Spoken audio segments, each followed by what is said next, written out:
Bonsoir à tous. Il est temps de maîtriser vos compétences en chimie. La capsule de ce soir vous donne la possibilité d'améliorer, de maîtriser le suivi temporel d'une réaction chimique.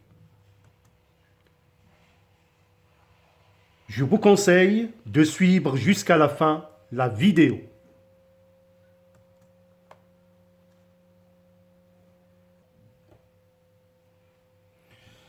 Alors, je vais vous proposer, dans un premier temps, qu'est-ce que c'est qu'une réaction chimique. Alors, une réaction chimique, on peut la schématiser par l'écriture suivante. Alors, on a des espèces chimiques A et B que nous appelons des réactifs. Et bien évidemment, les réactifs, quand ils réagissent entre eux, ils vont donner des produits qui sont représentés ici par C et grand D. Donc, C et grand D sont des produits.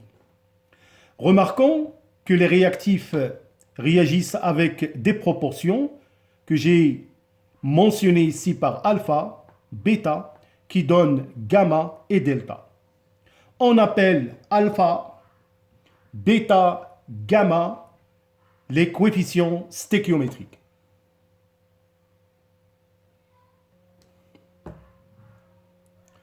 Alors tout d'abord, lors d'une réaction chimique, il faut remarquer le sens d'évolution de la transformation chimique. Là, la réaction a lieu selon la flèche numérotée 1, c'est le sens direct de la gauche vers la droite. Mais on remarque qu'il y a des réactions qui peuvent avoir lieu dans le sens contraire, le sens 2, jusqu'à atteindre ce qu'on appelle l'équilibre chimique.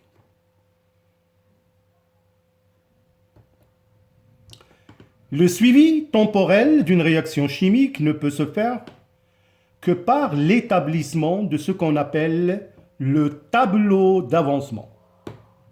Alors c'est un tableau où c'est mentionné bien évidemment la réaction chimique, et c'est un tableau qui regroupe pratiquement les conditions initiales de départ de la réaction chimique, c'est-à-dire à l'instant t est égal à 0.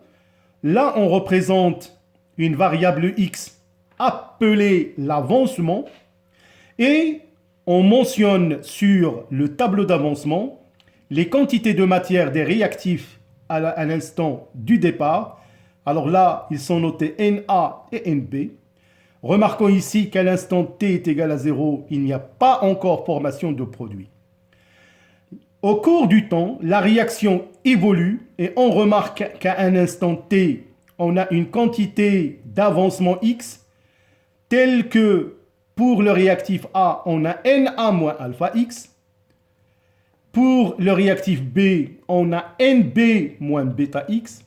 Et pour le produit formé, C, on a gamma x. Et de même pour le produit D, delta x. Bien évidemment, la réaction continue d'évoluer jusqu'à atteindre le temps final. Là, on représente l'avancement par x final. Notez que si la réaction est totale, on peut définir x final par x max, ce qui donne l'état des espèces chimiques qui se trouvent à la fin de la réaction. Pour le réactif A, on a Na moins alpha x final. Pour le réactif B, Nb moins bêta x final. Et pour les produits, on trouve gamma x final et delta x final pour le produit D.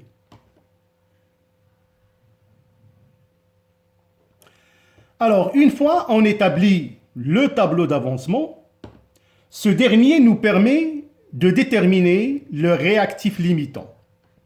Alors, pour déterminer le réactif limitant, on va supposer que A est un réactif limitant. Alors, pour cette raison, je vais résoudre cette équation à l'état final, Na moins alpha x final égale à 0, et je trouve que x final est égal à Na sur alpha.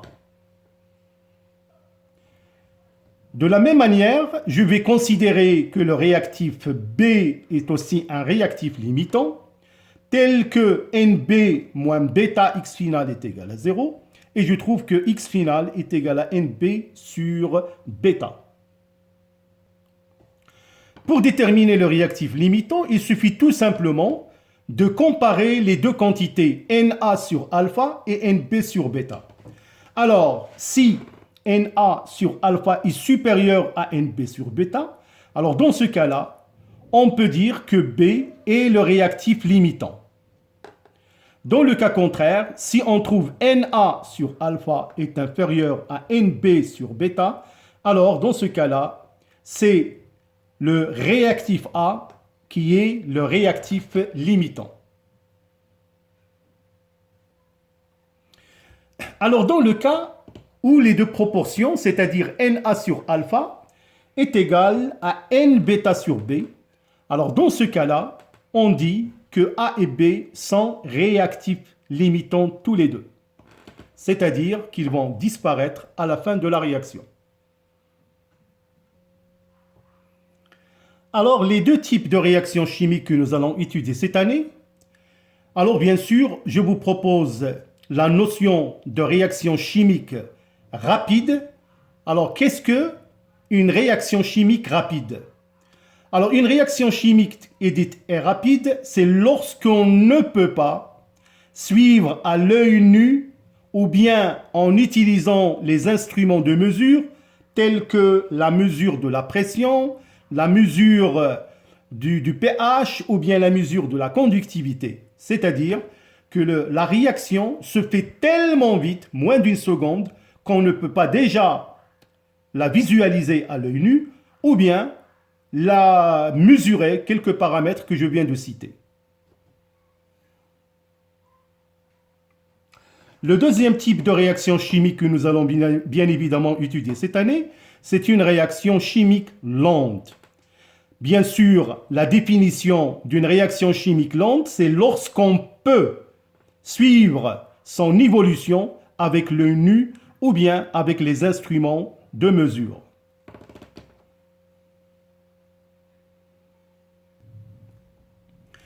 Alors donc, le suivi temporel d'une réaction chimique. Encore une fois, je vous propose la réaction chimique suivante. Alors bien sûr, les réactifs A et B, et on va procéder par la détermination soit de la quantité de matière du réactif A final ou bien de sa concentration finale. Alors là, on a deux possibilités. Soit on établit le tableau d'avancement et on va faire son exploitation, ou bien on peut vous proposer des représentations graphiques qui vous donnent la variation de la quantité de matière du réactif A en fonction du temps, ou bien des mêmes représentations graphiques qui donnent la concentration du réactif A en fonction du temps.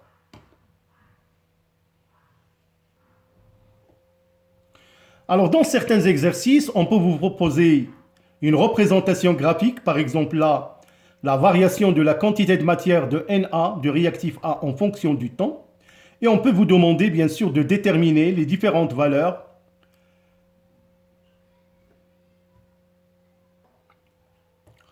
Alors on peut parfaitement remarquer, si par exemple pour ce graphe qui nous donne la variation de la quantité de matière du réactif A, on remarque bien évidemment que la courbe est décroissante. Alors, à l'instant t est égal à 0, on a une certaine quantité initiale du réactif A qui va évoluer et diminuer au cours du temps. Alors, un tel graphe ou une telle représentation, on peut vous demander pas mal de questions, soit de déterminer par exemple la quantité de matière du réactif A à l'instant t final, on peut vous demander le T1,5, de déterminer X max. Alors toutes ces questions, bien sûr, on va les aborder quand on va traiter des exercices d'application.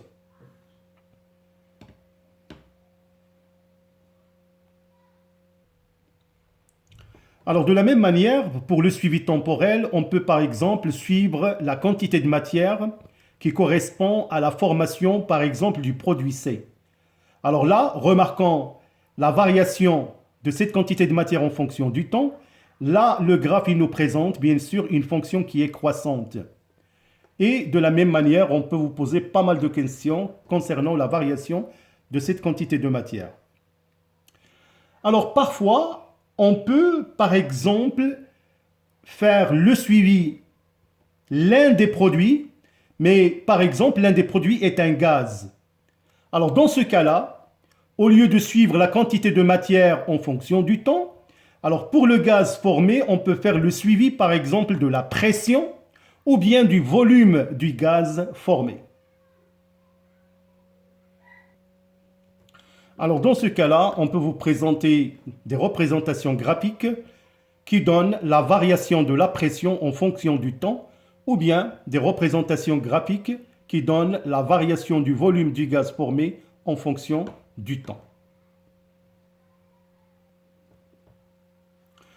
Alors donc, toujours pour le suivi temporel d'une réaction chimique, on peut utiliser une autre procédure de mesure, à savoir la mesure de la conductivité appelée sigma.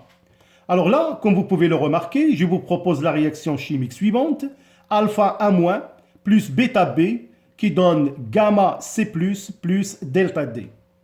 Alors, qu'est-ce que vous remarquez concernant cet exemple de réaction chimique? Qu'on a affaire à des ions qui se trouvent dans la solution. On a un anion A- et un cation C+.